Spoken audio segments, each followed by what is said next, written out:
সুপ্রিয় শিক্ষার্থী বন্ধুরা, তোমাদের সবাইকে স্বাগতম। আমি মোহাম্মদ মামুন হোসেন আজকে নবম ও দশম শ্রেণীর ব্যবসা উদ্যোগ বিষয়ের উপরে একটি ক্লাস নিব। আমি ব্যবসা উদ্যোগের আজকে দ্বিতীয় অধ্যায়ের উপরে তোমাদের ক্লাসটি নিব। তো আজকের পাঠ শিরোনাম হচ্ছে ব্যবসা উদ্যোগ ও উদ্যোক্তা।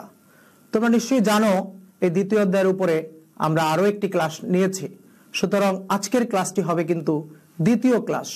আজকের আলোচনার শেষে তোমরা যে বিষয় জানতে পারবে সেটা হচ্ছে বাংলাদেশের ব্যবসা উদ্যোগ উন্নয়নে বাধা ব্যাখ্যা করতে পারবে, বাংলাদেশের ব্যবসা উদ্যোগ উন্নয়নে বাধা দূরীকরণের উপায় ব্যাখ্যা করতে পারবে। তো তাহলে আমরা আজকে প্রথমে শুরু করি। আজকের প্রথম আলোচনা বাংলাদেশের ব্যবসা উদ্যোগ উন্নয়নে বাধা। সেই বাধাসমূহ কি, কোন কারণে আমরা আমাদের দেশে ব্যবসা উদ্যোগ কাঙ্ক্ষিত লক্ষ্যে পৌঁছতে পারে না, সেই কারণগুলা কি, বাধাগুলা কি, সেগুলো আমরা একটু একে একে দেখে নিই। ১. সুষ্ঠু পরিকল্পনার অভাব। ২. চাকরির প্রতি অধিক আগ্রহ। ৩. কারিগরি ও বৃত্তিমূলক শিক্ষার অপর্যাপ্ততা। ৪. প্রচারণার অভাব। 5. প্রয়োজনীয় অর্থ সংস্থানের অভাব। ৬. প্রশিক্ষণের অভাব এবং ৭. রাজনৈতিক অস্থিরতা। এই যে আমরা বাধাগুলো দেখলাম, ৭টা বাধা আমরা এখানে দিয়েছি। তো এই কারণেই বাংলাদেশে ব্যবসা উদ্যোগ কাঙ্ক্ষিত লক্ষ্যে পৌঁছতে পারে না। তো আমরা একটু এগুলার সংক্ষেপে আলোচনা করার চেষ্টা করি। উদ্যোগ উন্নয়নের জন্য নিয়মতান্ত্রিক উপায়ে ও পর্যায়ক্রমে বাস্তবায়ন সম্ভব এমন পরিকল্পনা খুব প্রয়োজন, কিন্তু বাস্তবে এমন পরিকল্পনা খুব কম ক্ষেত্রেই দেখা যায়। বাস্তবসম্মত পরিকল্পনা গ্রহণ করার অভাবেই ব্যবসা উদ্যোগ তার কাঙ্ক্ষিত গন্তব্যে পৌঁছতে পারছে না, ফলে এটি একটি ব্যবসা উদ্যোগ উন্নয়নের অন্যতম বাধা। এরপরে আমরা দেখতে পাচ্ছি চাকরির প্রতি অধিক আগ্রহ। প্রাচীনকাল থেকে দেশের অধিকাংশ মানুষ কৃষির উপর নির্ভরশীল, ফলে শিল্প ও ব্যবসা বাণিজ্যের উপর তাদের আগ্রহ কম। আমাদের দেশের যে সমস্ত শিক্ষার্থীরা পড়াশোনা করছে, পড়াশোনা শেষ করে তাদের মূল লক্ষ্য থাকে চাকরি করা, কারণ ব্যবসা করতে গেলে সেখানে ঝুঁকি বিদ্যমান, ভবিষ্যতে অনিশ্চয়তা রয়েছে, লোকসান হওয়ার সম্ভাবনা আছে এবং পর্যাপ্ত মূলধন বিনিয়োগ করতে হবে। এরকম ঝুঁকিমূলক কর্মকাণ্ডে তারা শুরুর দিকে যেতে চায় না, ফলে এই যে চাকরির প্রতি অধিক আগ্রহ, এটা ব্যবসা উদ্যোগ উন্নয়নে আরেকটি বাধা। আমরা ব্যবসা উদ্যোগের যে বাধা রয়েছে তার মধ্যে কারিগরি ও বৃত্তিমূলক শিক্ষার অভাব। আমাদের দেশের সাধারণ শিক্ষা ব্যবস্থা মুখস্থ নির্ভর। কারিগরি ও বৃত্তিমূলক শিক্ষা প্রচলিত থাকলেও মেধাবী শিক্ষার্থীদের এদিকে আগ্রহ কম। মেধাবী শিক্ষার্থীদের যদি কারিগরি শিক্ষা ও বৃত্তিমূলক শিক্ষায় অংশগ্রহণ করত, তাহলে দেখা গেছে যেই বাধাগুলো ব্যবসা উদ্যোগ বিষয়ে রয়েছে সেগুলো অনেকাংশে হয়তো কেটে যেত। এরপরে প্রচারণার অভাব। আমরা জানি প্রচারেই প্রসার। যদি অনেক উদ্যোক্তার ব্যবসা উদ্যোগ যারা গ্রহণ করবেন তাদের দেখা যায় যে তাদের মনস্তাত্ত্বিক হয়তো গুণাবলীগুলো রয়েছে, তাদের হয়তো সৃজনশীলতা রয়েছে, উদ্ভাবনী ক্ষমতা রয়েছে, দৃঢ় প্রত্যয় রয়েছে এবং আত্মবিশ্বাসও রয়েছে, এরকম গুণাগুণগুলো রয়েছে, কিন্তু যথেষ্ট প্রচারণার অভাবে তারা দেখা গেছে তাদের যে ব্যবসা উদ্যোগ গ্রহণ করার যে মানসিকতা, সেই মানসিকতার দ্বারপ্রান্তে তারা পৌঁছাতে ব্যর্থ হচ্ছেন। তাহলে এইটাও একটা ব্যবসা উদ্যোগ উন্নয়নে বাধা। এরপরে দেখছি প্রয়োজনীয় অর্থ সংস্থানের অভাব। এক্ষেত্রেও বলা যায় অনেকেই আছেন যারা উদ্যোগ গ্রহণে আগ্রহী, কিন্তু প্রয়োজনীয় মূলধন ও অর্থের অভাবে এগিয়ে আসতে পারছেন না। অনেক ব্যবসা উদ্যোগ অনেকে আছে নিতে চাচ্ছেন, তাদের সুপ্ত প্রতিভা রয়েছে, তাদের সৃজনশীলতা রয়েছে, উদ্ভাবনী ক্ষমতা রয়েছে, আত্মবিশ্বাস রয়েছে, নেতৃত্ব দানের ক্ষমতা রয়েছে, সাংগঠনিক ক্ষমতাও রয়েছে, তিনি ব্যবসা উদ্যোগ গ্রহণের জন্য একদম যোগ্য একজন লোক, কিন্তু দেখা যায় যে প্রয়োজনীয় অর্থ সংস্থানের অভাবে তিনি সেই ব্যবসা উদ্যোগটি নিতে পারছেন না। ফলে আমরা দেখতে পাচ্ছি যে প্রয়োজনীয় অর্থ সংস্থানের অভাবও ব্যবসায় উদ্যোগ উন্নয়নে আরেকটি বাধা। এরপরে আমরা দেখতেছি প্রশিক্ষণের অভাব। আমরা জানি কোন একটি সুনির্দিষ্ট কাজে কর্মী বাহিনীকে দক্ষ করে গড়ে তোলার জন্য প্রশিক্ষণের কোনো বিকল্প নেই। একজন উদ্যোক্তার মধ্যে হয়তো আমরা জানি উদ্যোক্তা জন্মগতভাবে উদ্যোক্তা, কিন্তু প্রশিক্ষণ এবং শিক্ষার মাধ্যমে বিভিন্ন সুযোগ সুবিধা প্রদানের মাধ্যমেও উদ্যোক্তা সৃষ্টি করা যায়। যদি প্রচুর পরিমাণে প্রশিক্ষণের ব্যবস্থা থাকতো, হয়তো বাংলাদেশের ব্যবসা উদ্যোগ আরো উন্নতি সাধন করতে পারত। তো প্রশিক্ষণের অভাবও ব্যবসা উদ্যোগ উন্নয়নে বাধা হয়ে দাঁড়িয়েছে। এরপরে রাজনৈতিক অস্থিরতা। আমাদের দেশে প্রায়ই আমরা দেখতে পাই রাজনৈতিক অস্থিরতা বিরাজমান, ঘন ঘন হরতাল অবরোধ ইত্যাদি কারণে ব্যবসার পরিচালনায় বাধা তৈরি হচ্ছে। ফলে এ কারণেও ব্যবসা উদ্যোগ তার কাঙ্ক্ষিত লক্ষ্যে পৌঁছতে পারছে না। এগুলো হলো ব্যবসা উদ্যোগ উন্নয়নে বাধা। এরপরে আমাদের কাজ হচ্ছে তাহলে এই বাধাগুলো তো রয়েছে, তাহলে এই বাধাগুলো দূর করার উপায় কি, সেই উপায়গুলো নিয়ে আমরা একটু এখন আলোচনা করব। বাংলাদেশের ব্যবসা উদ্যোগ উন্নয়নে বাধা দূরীকরণের উপায়। কার্যকর ও বাস্তবভিত্তিক পরিকল্পনা গ্রহণ করতে হবে। যে পরিকল্পনায় আমরা দেখেছি যে কার্যকর ও বাস্তবভিত্তিক পরিকল্পনা অনেক ক্ষেত্রে নেওয়া সম্ভবপর হয় না, সেটা নিতে হবে। এরপরে ব্যাপক প্রশিক্ষণ কর্মসূচি গ্রহণ করতে হবে। দেশব্যাপী ব্যাপক প্রচারণা চালাতে হবে। কারিগরি ও বৃত্তিমূলক শিক্ষার প্রসার বাড়াতে হবে। উদ্যোক্তাদের বিনিয়োগ পরামর্শ প্রদান করতে হবে। প্রয়োজনীয় অর্থ সংস্থানের ব্যবস্থা করতে হবে। মাধ্যমিক ও উচ্চ মাধ্যমিক স্তরের শিক্ষাক্রমে শিল্পোদ্যোগ উন্নয়ন বিষয়টি ব্যাপকভাবে অন্তর্ভুক্ত করতে হবে। রাজনৈতিক স্থিতিশীলতা নিশ্চিত করতে হবে। এই 8টা উপায় যদি আমরা করতে পারি, 8টা কাজ যদি করতে পারি, তাহলে বাংলাদেশের ব্যবসা উদ্যোগ উন্নয়নের বাধা অনেকাংশেই দূরীভূত হবে বলে অনেক স্কলার যারা আছেন তারা বিশ্বাস করেন। এরপরে এর মধ্য দিয়েই আমাদের এই পাঠের যে আলোচ্য বিষয়গুলো ছিল সেগুলা কিন্তু আমরা শেষ করে এনেছি। এখন আমরা অনুশীলনীর বহু নির্বাচনী এবং সৃজনশীল প্রশ্নগুলো সমাধান করার চেষ্টা করব। প্রথমে আমি বহু নির্বাচনী প্রশ্ন সম্পর্কে তোমাদের একটু বলতে চাই। তোমরা যে 100 মার্কের পরীক্ষা দিবা সেখানে কিন্তু 70 মার্ক হচ্ছে সৃজনশীল এবং 30 মার্ক হচ্ছে নৈর্ব্যক্তিক। এই 30 মার্কের নৈর্ব্যক্তিকের মধ্যে তোমাদের 40% নৈর্ব্যক্তিক আসবে জ্ঞানমূলক, 30% নৈর্ব্যক্তিক আসবে অনুধাবনমূলক, 20% নৈর্ব্যক্তিক আসবে প্রয়োগমূলক এবং বাকি 10% নৈর্ব্যক্তিক আসবে উচ্চতর চিন্তন দক্ষতার। তাহলে এইভাবে তোমাদের জ্ঞান এবং অনুধাবনই কিন্তু 70% নৈর্ব্যক্তিক। এরপরে তোমরা যে নৈর্ব্যক্তিক গুলা দেখবা সেই নৈর্ব্যক্তিক গুলা কিন্তু 3 ধরনের। কি কি? একটা হচ্ছে সাধারণ বহু নির্বাচনী, আর একটা হচ্ছে বহুপদী সমাপ্তি সূচক, আর একটা হচ্ছে অভিন্ন তথ্যভিত্তিক প্রশ্ন। সাধারণ বহু নির্বাচনী সাধারণত যে সনাতন সিস্টেম আছে নৈর্ব্যক্তিকের এমসিকিউর যে 4টা তোমার বিকল্প দেওয়া থাকবে, তার মধ্যে একটা সঠিক হবে, এটা হচ্ছে সাধারণ বহু নির্বাচনী। বহুপদী সমাপ্তি সূচক, এখানে হচ্ছে রোমান সংখ্যা 3টা তথ্য দেওয়া থাকবে, তার মধ্যে সঠিক উত্তরটা বেছে নিতে হবে তোমাকে। আর অভিন্ন তথ্য, তার মানে একটা উদ্দীপক দেওয়া থাকবে, এই উদ্দীপক থেকে উদ্দীপকটা ভালো করে পড়ে তোমাকে অ্যান্সার করতে হবে। তাহলে এই যে বহুপদী সমাপ্তি সূচক প্রশ্ন এবং অভিন্ন তথ্যভিত্তিক প্রশ্ন, এগুলা কিন্তু প্রয়োগমূলক এবং উচ্চতর চিন্তন দক্ষতার প্রশ্ন। সুতরাং তোমার যদি অধ্যায়টা ভালোভাবে পড়া না থাকে তাহলে কিন্তু তুমি এই প্রশ্নের অ্যান্সার করতে পারবে না। আর এই বহুপদী প্রশ্ন সাধারণত একটা প্রশ্নের মধ্যে 3 থেকে 4টা থাকতে পারে, আর অভিন্ন তথ্যভিত্তিক প্রশ্ন 3 থেকে 4টা থাকতে পারে। তো আমরা বহু নির্বাচনী প্রশ্ন সম্পর্কে তাহলে অনুশীলনের প্রশ্নগুলো দেখি। নিচের কোনটি ব্যবসা উদ্যোক্তার বৈশিষ্ট্য নয়?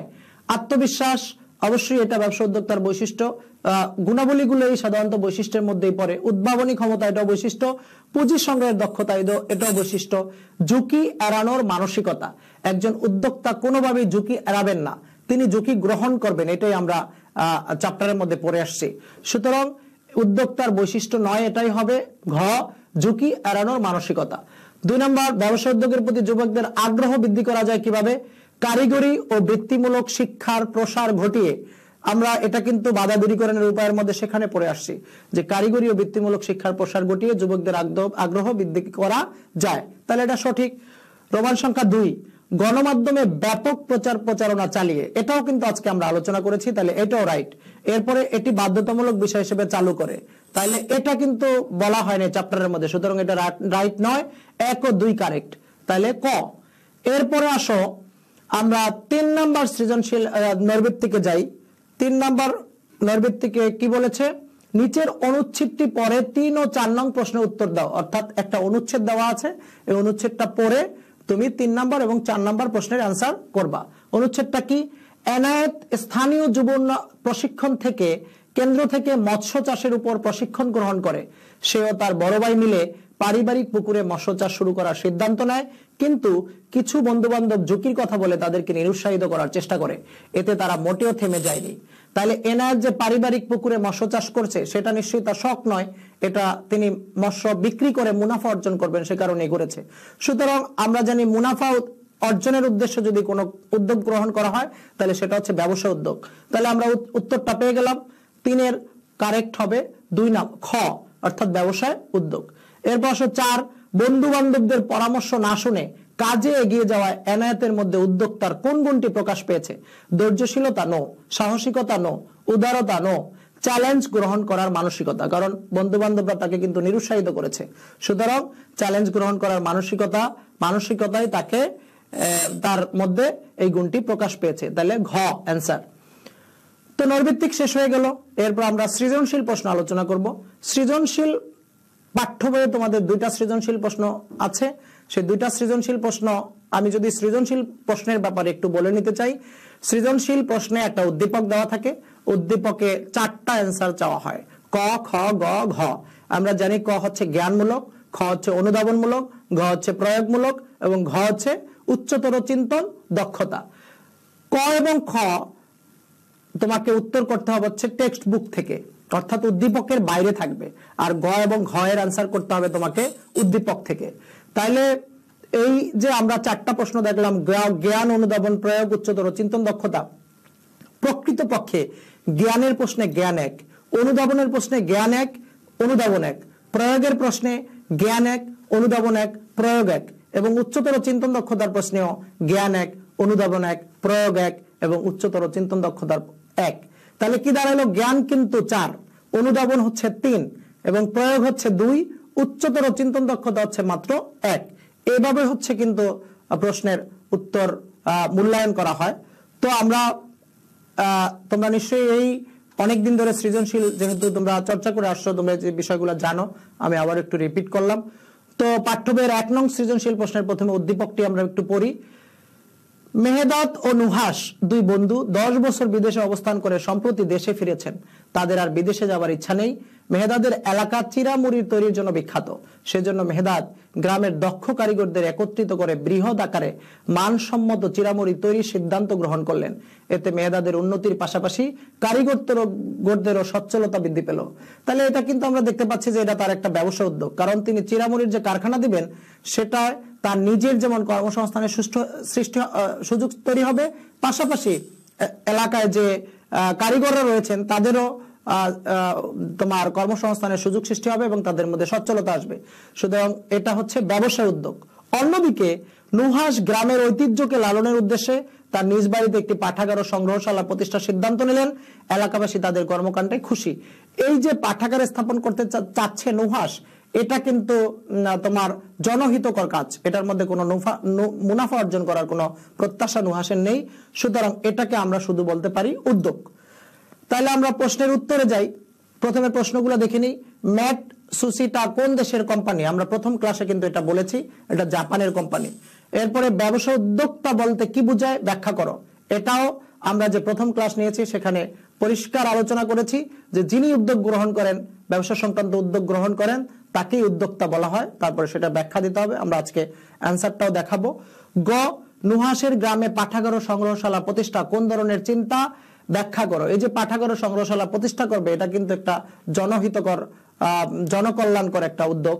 এরপরে আসে মেহেদাদের উদ্যোগ অন্যদের জন্য অনুকরণীয় হতে পারে, উক্তটি মূল্যায়ন করো।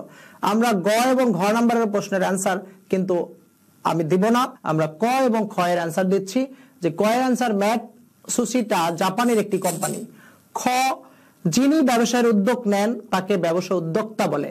ব্যবসা উদ্যোক্তা ন্যূনতম ঝুঁকি নিয়ে চেষ্টা, দৃঢ় মনোবল ও সাহসিকতার সাথে ব্যবসা স্থাপন ও সফলভাবে তা পরিচালনা করেন। ব্যবসা উদ্যোক্তা ব্যবসায়ের প্রাথমিক ঝুঁকি ও দায় দায়িত্ব বহন করেন। একটি দেশের ব্যবসা বাণিজ্যের উন্নয়নে ব্যবসা উদ্যোক্তা সবচেয়ে গুরুত্বপূর্ণ ভূমিকা পালনকারী ব্যক্তি। বাস, এনাফ। এরপরে তুমি 2 নম্বর প্রশ্নের জন্য হয়তো অনেক আজে বাজে কথা বলে 1.5 পৃষ্ঠা 2 পৃষ্ঠা বানাইতে পারো, কিন্তু টু দা পয়েন্টে তুমি যদি 4 লাইনেও অ্যান্সারটা হয় তাহলে 4 লাইন দিলেও তুমি 2 পেয়ে যাবা। আমরা পাঠ্য বইয়ের 2 নং সৃজনশীল প্রশ্ন আমি এখন পড়ব এবং সমাধান করার চেষ্টা করব। কাজল ছোটবেলা থেকেই ছবি আঁকে। স্কুলের বিভিন্ন অনুষ্ঠানে সে ছবি ও ব্যানার লিখে থাকে। তার নিখুঁত ও আকর্ষণীয় কাজ দেখে শিক্ষক ও বন্ধু বান্ধব সবাই প্রশংসা করে। পরীক্ষার পর কাজল একটি এনজিওর অনুরোধে কিছু পোস্টার ও ব্যানার তৈরি করে দেয়। এতে তার হাতে কিছু অর্থ আসে, তার উৎসাহ আরো বেড়ে যায়। কিন্তু কিছু সমস্যার কারণে কাজল তার কর্মকে এগিয়ে নিতে পারছে না। কাজল স্বপ্ন দেখে একদিন তার কাজল আর সুনাম ও পরিচিতি এলাকার বাইরেও ছড়িয়ে পড়বে। এটা হচ্ছে উদ্দীপক। কাজলও কিন্তু তার যে ছবি অঙ্কন করেছে, যে ছবি, সেই ছবি অঙ্কন করেছে কিন্তু বাণিজ্যিক উদ্দেশ্যে, সুতরাং এটাও তার একটা ব্যবসায় উদ্যোগ। এরপরে আমরা 4টা প্রশ্ন দেখে নেই। ক, উদ্যোক্তার ইংরেজি প্রতিশব্দ কি? এটা কিন্তু আমরা প্রথমে পড়ে নিছি। এন্টারপ্রেনিয়ার, উদ্যোক্তার ইংরেজি প্রতিশব্দ। বানানটা তোমাকে অবশ্যই দেখতে হবে, বানান কাটা গেলে কিন্তু তুমি এন্টারপ্রেনিয়ার লিখলেও মার্ক পাবে না। উদ্যোগ ও ব্যবসা উদ্যোগের মধ্যে পার্থক্য কি, এটা আমরা আলোচনা করেছি।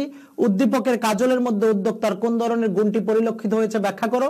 কাজলের মতো সম্ভাবনাময় উদ্যোক্তাদের অনুপ্রাণিত করার মাধ্যমে দেশে বিশাল উদ্যোক্তা শ্রেণী তৈরি করা সম্ভব, মূল্যায়ন করো।